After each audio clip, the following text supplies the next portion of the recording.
এটা আমরা কি বলবো, লিখতে একটা ভালো কিছু হবে না শেষে। দেখো তাহলে কি হচ্ছে, এটা ভলিউমটা কত, 10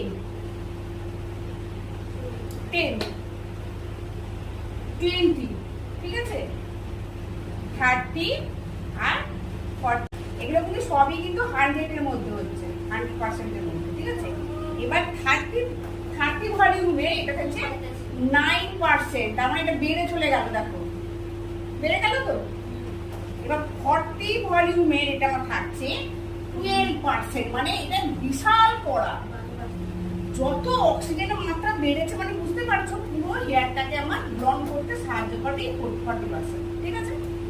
এবার এতে আমার জল কত থাকছে, অবভিয়াসলি 97, 100 এর মধ্যে থাকছে। এতে কত